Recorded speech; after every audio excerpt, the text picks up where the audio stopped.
Belong and Lady of the D will be second last and last to settle. Him just a little bit slow to get going. He's about a length behind them. And Lady of the D is last. It's the one in front out to angle out now. Going up on its outside. Be her day. Miss Extravagant went on to win. And last of all is Lady of the D. Lady of the D. D was never cut out to be a racehorse. I know that now. I actually found advertisers on Facebook. I googled her name and it came up with her racing history. A 4-year-old grey thoroughbred mare. She had 6 starts and didn't place once. She was worthless as a racehorse. We can find our desires. Ooh. But when we start making fires, I hang my hopes out on the line. Ooh, will I be ready for you in time? I'm going in for the kill. She just looked so young and unsure of herself. Like, she didn't know what to do or what was happening around her. But I could see that she was kind-natured and very sweet, so I bought her anyway. I've got an ex-thoroughbred. I've had him 4 years now actually, and it's taken me that long to get him to be a good off-the-track horse. With racing, they've got to go. I mean, they don't have enough time to settle down. Well, they try and settle them early and all that sort of stuff, but you've got to do it quickly. Gates are back and they're underway. Bernstein Jim just a little bit slow to get going. So many people have in their mind that racehorses are fizzy and hot-blooded and too full of energy to be trained properly again, and that's not true. And I think Dee's a perfect example of that. You need to expect these things from horses off the track. You know, they're not going to be perfect. They don't know much. The only thing they have been taught to do is run. You find most trainers and most handlers don't really have the time, you know, the extra time to spend with the horses to make sure that they're behaving properly, to make sure that they are leading well and everything like that. You do find they have behaviour problems.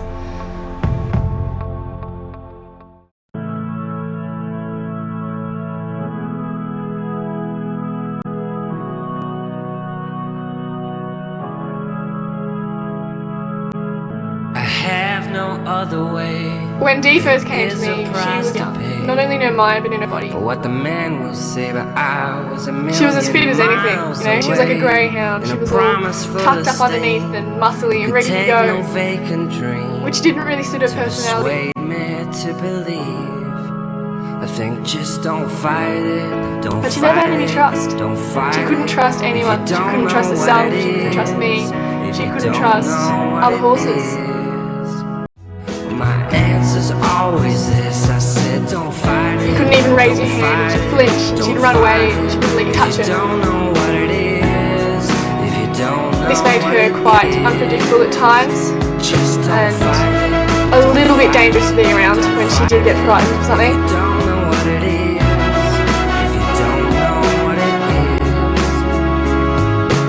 She'd been brought up in the racing industry, which isn't such a bad thing, but it's quite artificial compared to what a normal horse would be brought up in. She was just shy and kind of looking for something. I had the feeling she was just searching for that comfort the whole time. And eventually she found the company name.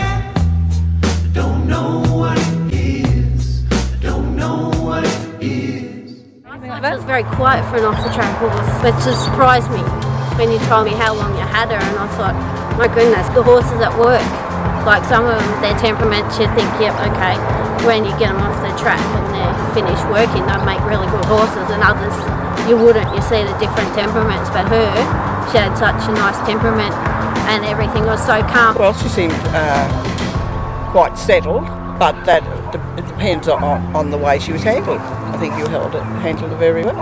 At the start, she was unsure and she was scared because she had no idea what was going on, but it took her no time at all to realise that this girl loves me and she loved her back. The first and most important thing I had to do was gain a trust, and after that things were relatively easy.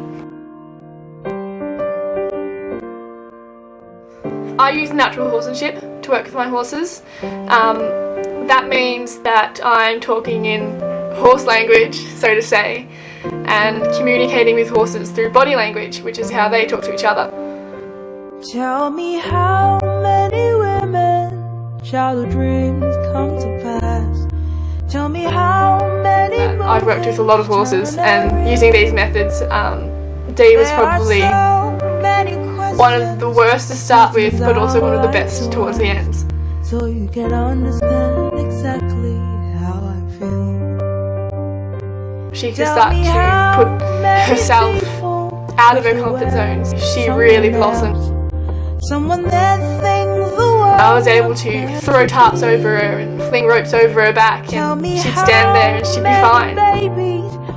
She turned into this lovely, beautiful, trusting horse, and it was more than I could have asked for her.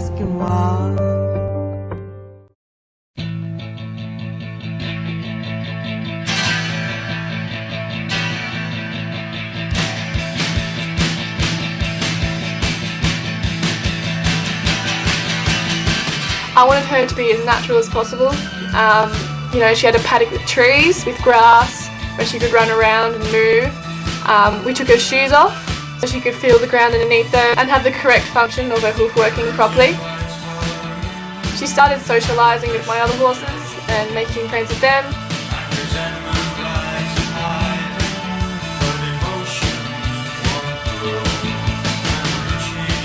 She found a lot of comfort being with the other horses, which I found was a beautiful thing to watch.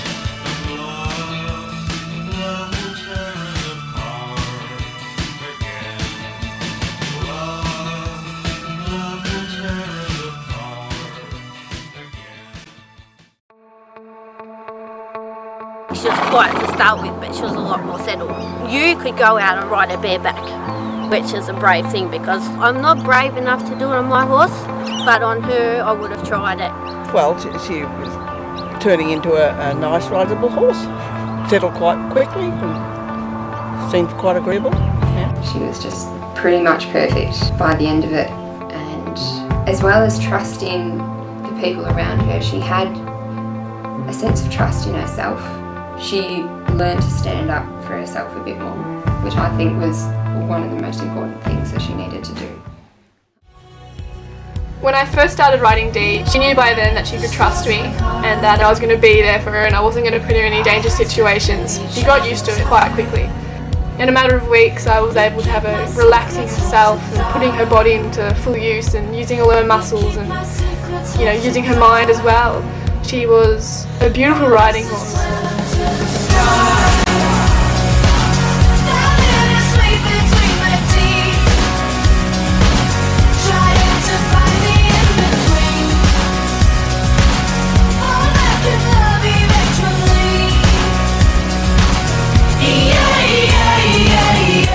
To be such a unsuccessful racehorse, she was proving herself to be such a natural and talented jumper and dressage horse. Dee was considered a dud in the world of racing, but however in eventing she was seen as an exciting and new prospect. With all the time we spent together, I did have quite a soft spot for Dee. She was one of the best. No, actually I'd say she was the best horse I've ever had. To already have such a great attitude towards everything and such, you know, an amazing amount of talent is, you know, better than what you could ask for in any horse. She was pretty much perfect. Just a wonderful horse. It was really, really hard deciding to finally sell Dee. I didn't want to sell her, you know, I grew quite attached to her. But the whole time I had her, the purpose was to retrain her and find her a new home to what she was suited to. So it's something I had to do, and it was very hard, but in the same way it's quite rewarding as well, finding them that perfect home. Just in your honor. When Ali first came and saw Dee, straight away I knew that they were going to be perfect together.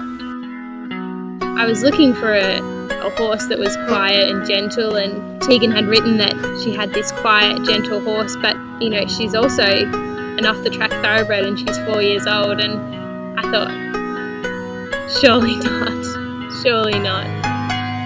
But, you know, I read everything that Tegan had written about her, and I watched all her videos and looked at all her photos, and I was so intrigued. So I sent Tegan an email and I went down to see her. And after we'd been there for a few minutes, I thought everything she said is true. She's not only beautiful on the outside, but on the inside she has this just sweet, loving, calm nature. I just fell in love with her straight away.